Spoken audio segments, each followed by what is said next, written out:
রপ্তানির প্রশ্নে আমরা ইলিশ ওই ধরনের কোনো রপ্তানি বাংলাদেশ গভর্নমেন্ট করে না সত্যিকার অর্থে।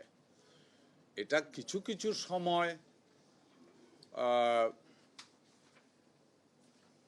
ভারতে যখন পূজা হয় এই ধরনের, ওনারাও বাঙালি, স্বাভাবিক। আপনার যেমন ইলিশের একটা প্রতি একটা দুর্বলতা আছে, একই বাঙালি তো, একই জিন, ওনারও একটা দুর্বলতা আছে। ওইটা সৌজন্যমূলক, গভর্নমেন্ট টু গভর্নমেন্ট কিছু মাল যায়, এটা ওইটা ওই রকম কোনো রপ্তানি না আসলে।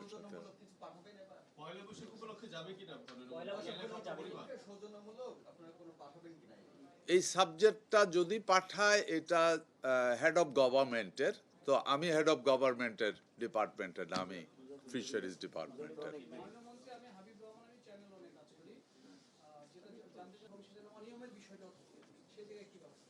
ধন্যবাদ আপনাকে।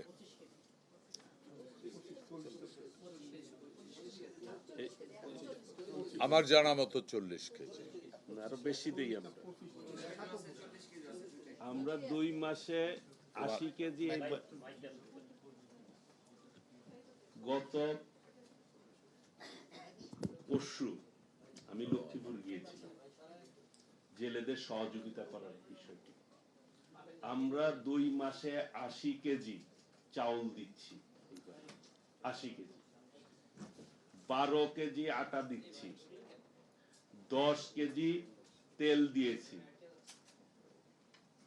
8 কেজি ডাউল, 4 কেজি চিনি এবং 16 কেজি আলু দিয়েছি। একজন জেলে পরিবার প্রায় 6,000 টাকা কাছাকাছি এই 2 মাসে পণ্য আমরা পৌঁছে দিচ্ছি। 40,000 জেলেদেরকে আমরা এই প্রথম খাদ্য সহায়তা দিয়েছি। কাজে আমরা যে সহায়তা দিয়েছি গতবারের চাইতে অনেক গুণ বেশি আমরা সহযোগিতা দিয়েছি, যেটি ইতিপূর্বে দেওয়া হয়নি। কারণ এই ইলিশ সম্পদ কিভাবে ইলিশ বৃদ্ধি করা যায় সেই ব্যাপারে আমরা বসে সিদ্ধান্ত নিয়ে এই কাজটি আমরা করেছি। আমরা আশা করছি আমরা যে পরিমাণ সহযোগিতা দিয়েছি এই 2 মাসে আপনারাও বিবেচনা করবেন, ইতিপূর্বে তারা পায়নি, এইবার যেটি পেয়েছে। কাজেই 2 মাসে এর পরেও স্থানীয় সংসদ সদস্যদেরকে আমরা বলেছি যে এর পরেও যদি সহযোগিতা লাগে তাহলে স্থানীয়ভাবে সংসদ সদস্যরাও জেলেদের পাশে দাঁড়াবে। মাননীয় মন্ত্রী, আমার দুটো প্রশ্ন আছে। একটি হলো যে আমরা সবসময় কোন অনিয়ম খাদ্য ডিস্ট্রিবিউশনের ক্ষেত্রে এবং কোন ক্ষেত্রে অনিয়ম আমরা প্রশ্রয় দিব না।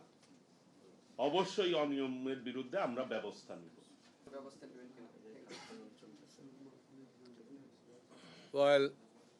ধন্যবাদ আপনাকে।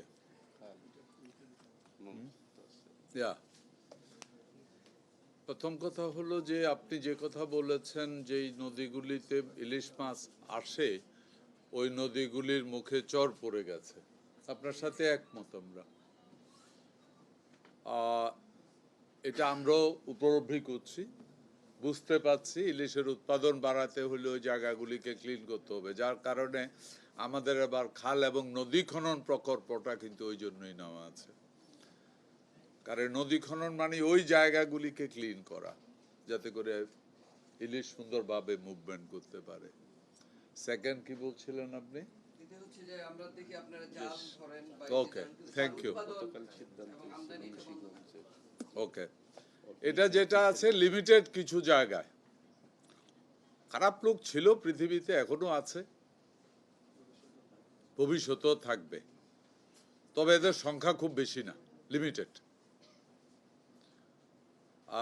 আমরা গতকালকে এটা নিয়ে মিটিং হয়েছে, আমরা খুঁজে বের করার চেষ্টা করছি বা খুঁজে বের করে ফেলেছি কোথায় কোথায় এই জালগুলি উৎপাদন হয়, নিষিদ্ধ জালগুলি উৎপাদন কোথায় হয়, এটা আমরা খুঁজে বের করেছি।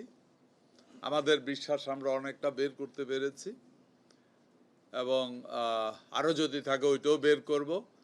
এবং কিভাবে এগুলিকে এই জালের উৎপাদন থামানো যায় এই ব্যাপারেও আমাদের এই মিনিস্ট্রিতে আমাদের একটা মিটিং হয়ে গেছে। আগামী দিনগুলিতে আশা করি অনেকটা কন্ট্রোলে নিয়ে আসতে পারবো আমরা।